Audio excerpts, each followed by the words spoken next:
जहाँ एक और हमारे देश के हर शहर, हर गली और हर मोहल्ले में आज एक मस्जिद और एक मजार देखने को मिल जाती है, वहीं आपको जानकर हैरानी होगी कि दुनिया में कुछ ऐसे देश भी हैं जहाँ मुस्लिम आबादी तो है लेकिन उनके लिए कोई भी मस्जिद नहीं है।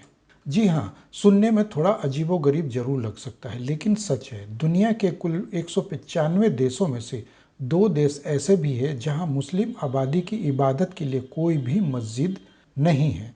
हैरानी की बात तो यह है कि यहाँ मस्जिद बनाने की मांग को लेकर कई बार आवाज़ उठी, लेकिन इसके बावजूद सरकार ने यहाँ मुस्लिमों को मस्जिद बनाने की इजाज़त नहीं दी। लिहाजा यहाँ रहने वाली मुस्लिम आबादी को अपने घरों में ही इबादत करनी पड़ती है। यूरोप में स्थित इन दोनों ही देशों के नाम हैं स्लोवाकिया और इस्तोनिया। आपको जानकर हैरानी होगी कि ये दोनों ही देश दुनिया के सबसे खुशहाल देशों की लिस्ट में भी शामिल है। ये दोनों ही देश यूरोपियन यूनियन के साथ हाल फिलहाल में जुड़े हैं। स्लोवाकिया और इस्तोनिया में कोई भी मस्जिद न होने की एक वजह हालांकि ये भी कही जा रही है कि वहाँ की मुस्लिम आबादी कम है।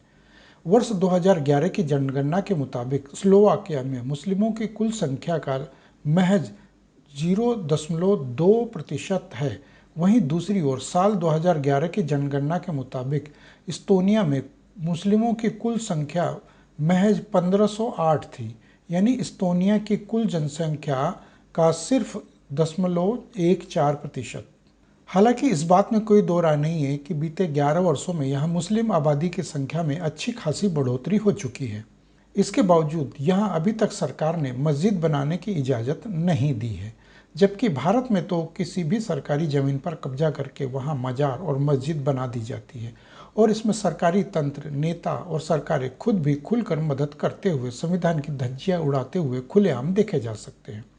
रिपोर्ट्स की माने तो स्लोवाकिया में मस्जिद की मांग को लेकर 2010 में मुस्लिमों ने देश की राजधानी ब्रातिस्लावा में मस्जिद बनाने की मांग की थी, लेकिन सरकार ने मुस्लिमों की इस मांग को ठुकरा दिया। इसके बाद भी कई बार मस्जिद बनाने की इजाज़त मांगी गई, लेकिन सरकार ने इसे मंजूरी नहीं दी। अपने देश के नागरिकों की सुरक्षा और शांति को लेकर दोनों ही यूरोपियन देश स्लोवाकिया और एस्टोनिया इतने सजग और सावधान हैं कि वर्ष 2015 में यूरोप में आए भयंकर मुस्लिम शरणार्थी संकट के दौरान भी करीब 200 ईसाइयों को तो शरण दे दी, लेकिन इन्होंने एक भी मुस्लिम व्यक्ति को शरण देने से साफ इनकार कर दिया था। हैरानी की बात तो यह है कि इन दोनों ही देशों के इस फैसले की चौतरफा आलोचना भी हो रही है, लेकिन उस समय की सरकार ने अपने फैसले पर अडिग रहते हुए अपनी सफाई में साफ साफ कह दिया था कि यदि आज वे उस मुस्लिम आबादी को शरण दे देते हैं तो कल को वे यहाँ मस्जिद की मांग भी करने लगेंगे और इस प्रकार धीरे धीरे हमारे देश में भी कई तरह की समस्याएं उत्पन्न हो सकती हैं और हमारा देश भी अशांत होता जाएगा और फिर हमारी सहायता के लिए कोई नहीं आएगा। तो कैसी लगी यह जानकारी आप कृपया कमेंट बॉक्स में अपने विचार हमें ज़रूर बताएं और जाने से पहले वीडियो को लाइक और शेयर भी करते जाएं।